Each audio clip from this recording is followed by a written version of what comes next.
Aujourd'hui, je vous propose de nous pencher sur une question binaire, duel. Tout du moins, est-ce la manière dont elle est abordée par notre société? Cette question, c'est celle du cancer de la chambre 12, de la cancérose du 3e étage, du mourant, du patient en fin de vie, de l'homme atteint d'un cancer. Force est de constater que notre sujet a plusieurs appellations.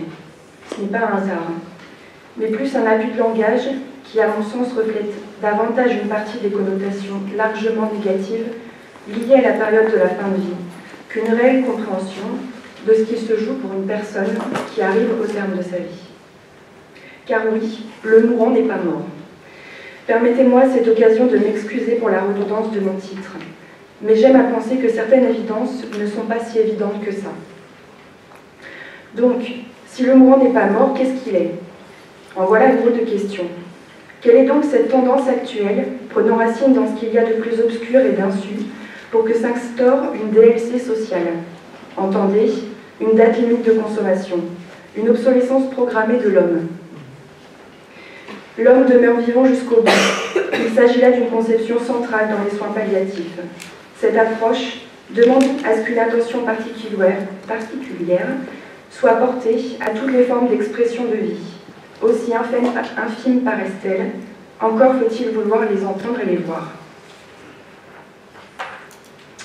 Mais que peut-on vouloir voir de celui qui est considéré comme n'étant pas tout à fait mort, mais plus vraiment vivant? Que peut-on vouloir entendre de l'épaisseur humaine qui persiste à s'affirmer alors que la mort rôde? Et enfin, qu'en disons-nous? De quel droit me dites-vous cela? Qui vous a donné le droit de me tuer? Aurait répondu Freud au médecin qui lui révéla son mal fatal.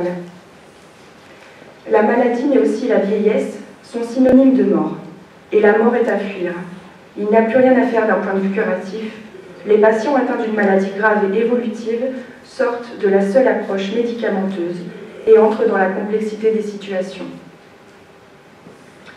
Le corps et la médecine dont il est l'objet princeps démissionnent et abandonnent.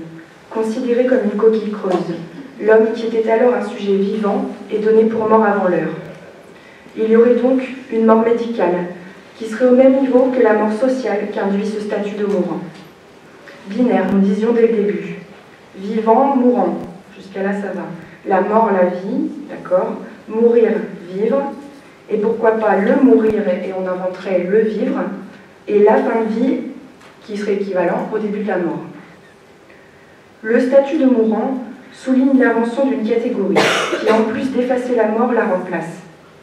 Le mourant ne fait plus partie des simples malades, ni des vivants, mettant en évidence une mort sociale avant tout autre, une mort symbolique en premier lieu, mais aussi l'influence de la culture, de notre culture, dans sa gestion fuyante de la mort.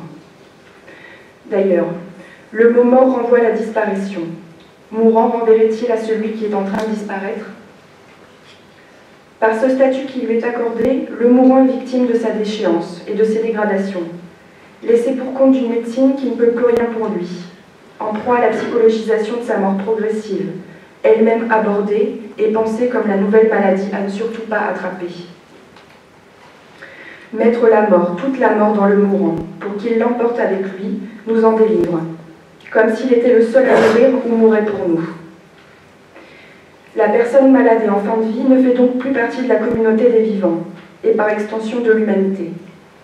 Tel un point de rupture biographique pour les patients, le service de soins palliatifs est également d'emblée associé à un mourant, et vient mettre encore plus à mal l'ensemble des savoirs, des convictions et des certitudes soutenues par le fantasme d'immortalité, sur lequel l'homme construit une partie de son existence. Le non-sens et le déni de la mort s'associent à un tabou social que l'on s'approprie au quotidien et qui promeut la vie comme extensible et sans fin. Pourtant montré quotidiennement par le biais de différents médias qui diffusent une représentation de la mort comme pouvant toujours être évitée, il s'agit de la mettre en scène comme étant toujours accidentelle et de faire d'elle l'objet de peurs individuelles. La mort est irréparable. Elle est certainement ce qui crée le plus d'effroi dans notre société, où tout à chacun souhaite ne jamais mourir, ou tout du moins le plus tard possible, et dans de bonnes conditions, entre guillemets. Refoulant très loin ce qui constitue le plus grand dénominateur commun, notre culture nous invite à ne pas penser à cette chose qui n'évoque que l'impuissance. Entre bannissement social et désymbolisation de masse, les soins palliatifs s'inscrivent au sein d'un ensemble social artificiel. Leur démarche, en plus d'être à diffuser, doit souvent être justifiée. À quoi ça sert de travailler avec des gens qui vont mourir? Il n'y a plus rien à faire pour eux, m'a-t-on dit un jour. Les soins palliatifs sont ce qui reste à faire quand il n'y a plus rien à faire. Sur la base du principe de total pain, ils considèrent la personne atteinte d'une maladie grave et approchant du terme de sa vie de manière globale, prenant en compte la souffrance, qu'elle soit physique, psychologique, sociale et spirituelle. Se poser la question de l'utilité de la présence, juste la présence, sans spécifier de qui, revient à considérer l'homme condamné comme déjà mort, du fait même de la maladie dont il est atteint. Et revient également à nier l'existence d'une vie psychique qui perdure jusqu'à son dernier souffle.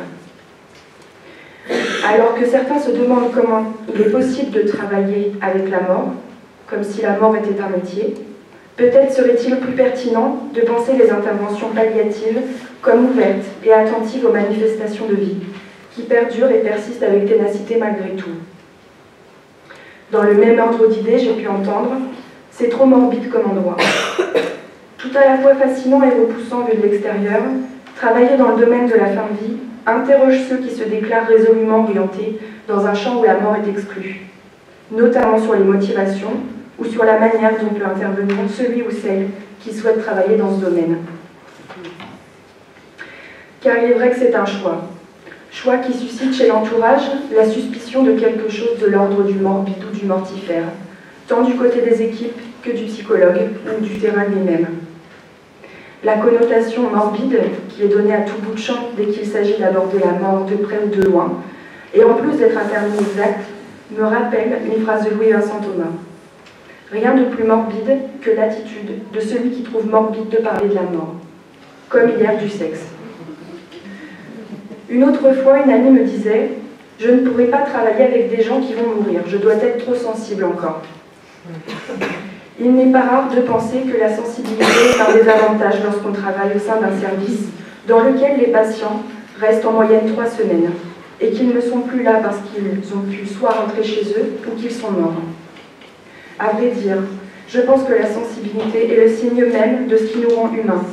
Considérer que l'homme est ou doit être inestimable et insensible revient à le fantasmer de manière idéalisée, telle une machine dénuée d'affect qui fonctionne de manière automatique et simplifiée. En ce qui concerne la première partie de cette remarque, elle reflète très bien cette capacité qu'a l'homme d'occulter le destin universel qu'est le sien.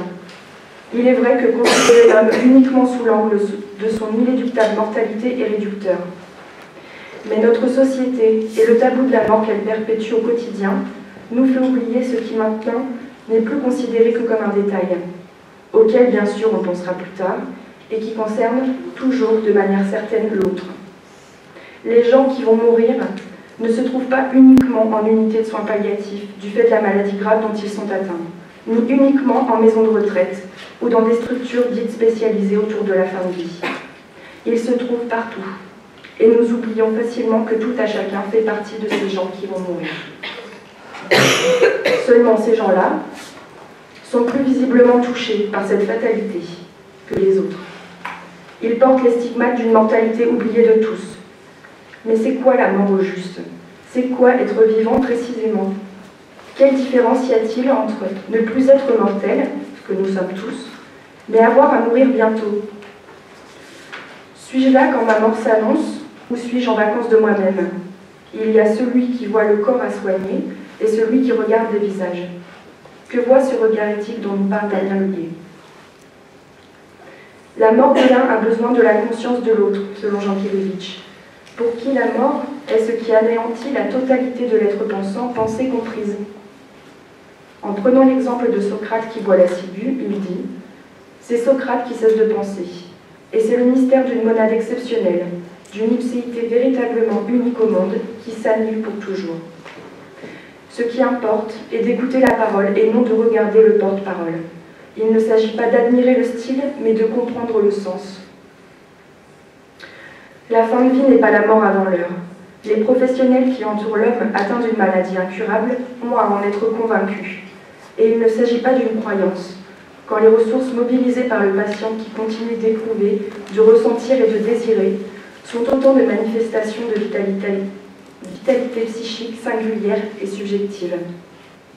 Les restes à vivre existent bien. La période de la fin de vie reste investie et à investir. Loin d'une idée d'un ultime combat, d'une sérénité constante à l'approche de son crépuscule, par une mise en mots systématique, comme le souligne Higgins, qui dénonce en même temps une psychologisation de la mort en fin de vie, comme une version palliative, caractérisée par la sérénité et l'acceptation de la mort. Au-delà de l'acceptation, qui n'est pas un but en soi, il s'agit d'être présent, d'écouter, de voir, et de pouvoir dire aujourd'hui qu'il reste des choses à faire. Je reste vague volontairement tant le champ d'intervention est riche et large. Plus que dans d'autres domaines de la médecine, les soins palliatifs viennent s'inscrire au creux de l'échec de la toute-puissance du modèle biomédical scientifique. Castra souligne en effet qu'intervenir dans cet espace qui se situe au-delà des ressources thérapeutiques ordinaires implique une approche différente. Penser la vie comme faisant partie de chacun d'entre nous à n'importe quel moment de son existence est une manière de considérer l'homme comme vivant jusqu'au bout. Les malades en train de mourir ne se perçoivent pas comme moribonds, comme bientôt morts mais comme encore vivants. Ce qui occupe la capacité de penser, c'est la mobilisation des ressources les plus profondes de la vie à s'affirmer encore, nous dit Ricoeur. Au moment de l'entrée en soins palliatifs, les référentiels sont ébranlés. L'arrivée se fait souvent par le biais des urgences ou parce que l'équipe mobile a déjà prospecté dans les autres services, que l'état de santé nécessite de passer à un autre mode de soins. Les patients ont derrière eux un parcours médical plus ou moins long et arrivent dans cet endroit où l'espoir de guérison n'a plus sa place. Certains ne comprennent pas pourquoi ils sont dans ce service, ne peuvent pas mettre de sens sur cette arrivée. D'autres ne savent pas où en est l'évolution de la maladie. Parfois, quelques patients mentionnent à ce moment de leur existence un état de sérénité réelle ou défensive.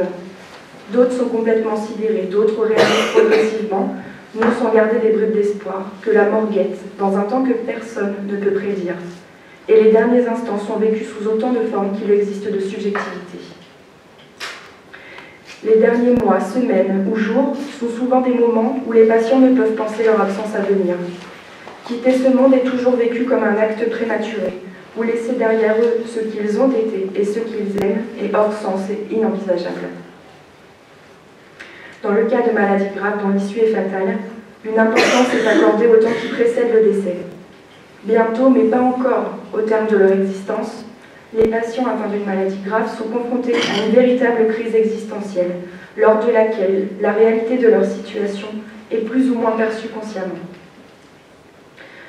Le clivage induit par ce paradoxe du désir de ne pas vouloir mourir tout en sachant que cela est inévitable conduit à ce que l'on peut qualifier de clivage du moi, à l'œuvre lors du travail de trépas dont a parlé Demussy.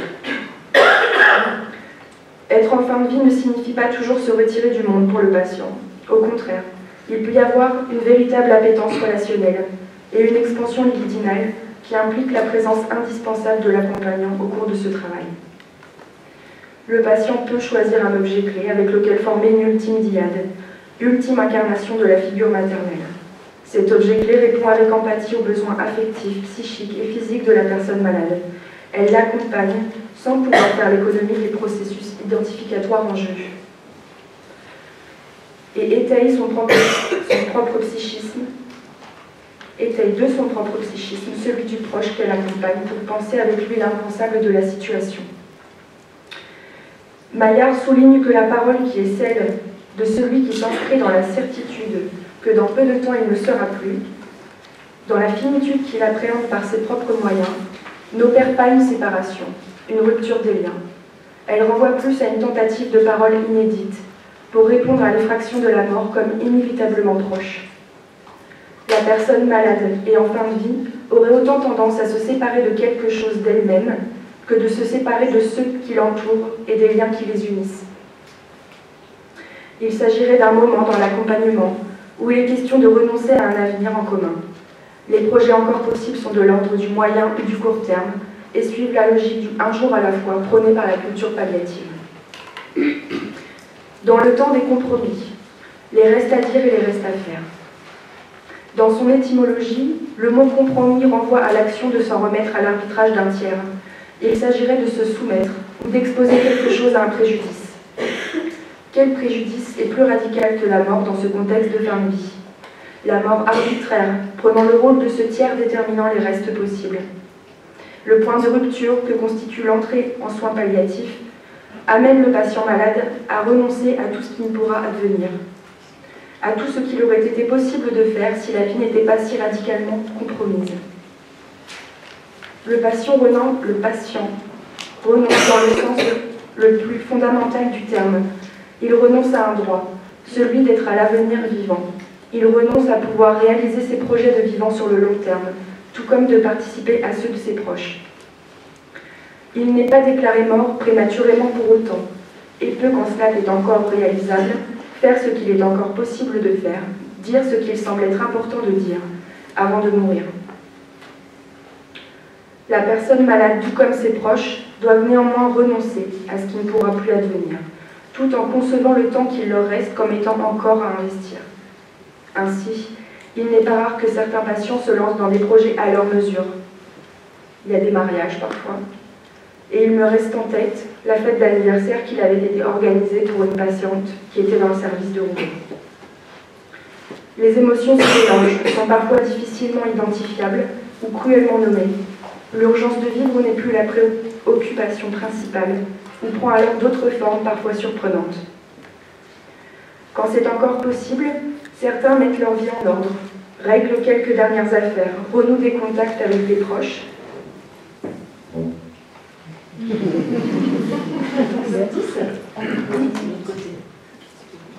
il n'y a rien de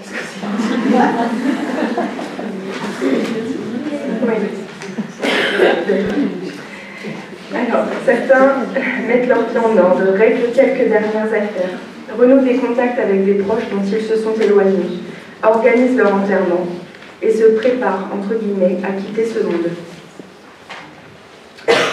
Malgré ces considérations, il n'est pas possible de généraliser ce type de fin de vie, lors de laquelle les personnes malades meurent sereinement en n'ayant aucun regret. La mort pacifiée n'est pas systématique. Chaque mort est unique, à chaque fois, et le patient n'est pas toujours accompagné ni entouré des siens jusqu'au bout de sa vie.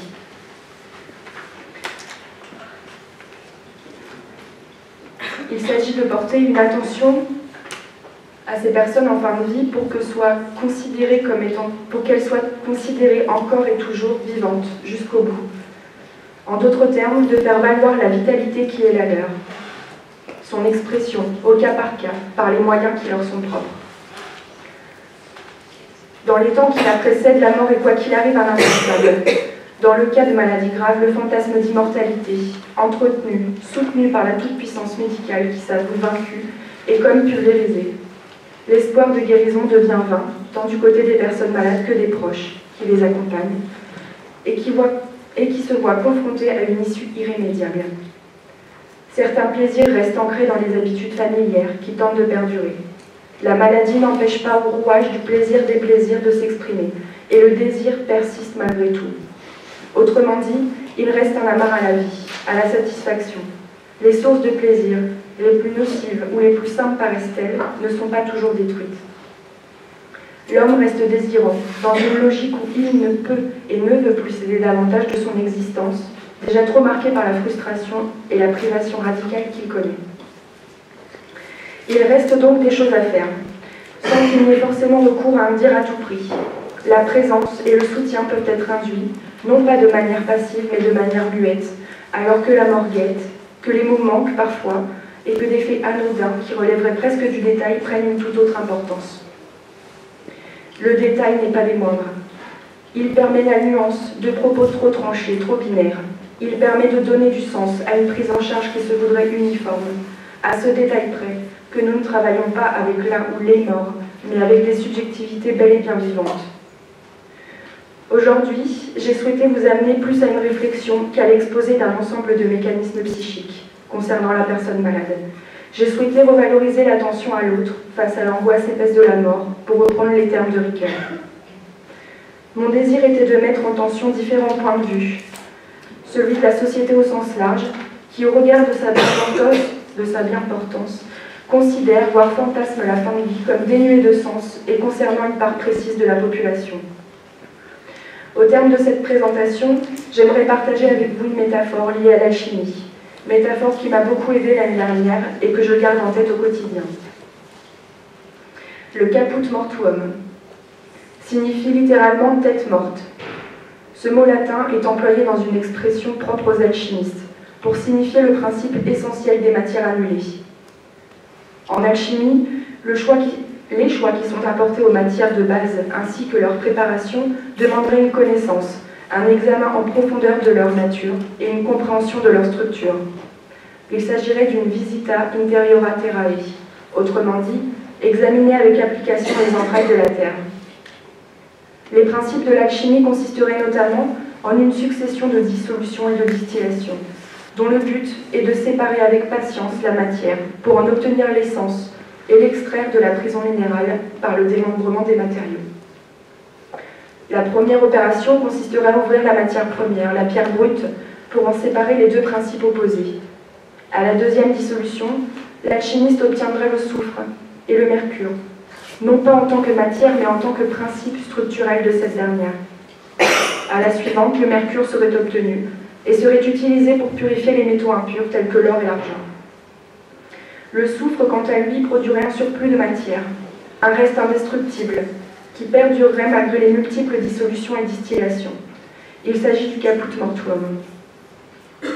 Souvent considéré comme un surplus inutile, ce reste aurait l'apparence de la boue et serait jeté, retournerait à la terre d'où il tire son origine.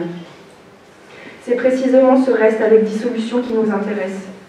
L'effraction de la mort, qui fait irruption dans le parcours médical, autrefois soutenu par un espoir de guérison, est une véritable confrontation à la disparition à venir, comme une expérience limite aux confins de la disparition de soi, avant qu'elle n'advienne réellement, et lors de laquelle la maladie ouvre la personne malade sur la part d'une vérité singulière et inconsciente qui lui échappe. Le patient, tel le souffre, et qui souffre, qu'on ne lui reconnaisse plus le statut de vivant, persiste à affirmer sa subjectivité, que l'on ne considère plus que comme inutile, voire inexistante. Le caput mortuum serait sa subjectivité, toujours belle et bien présente, cette tête morte, mais seulement aux yeux de certains. La subjectivité, l'essence de l'être, est indestructible. À nous d'y être attentifs et de la considérer, ce qu'il en reste, comme un matériau précieux, signe de notre appartenance à l'humanité.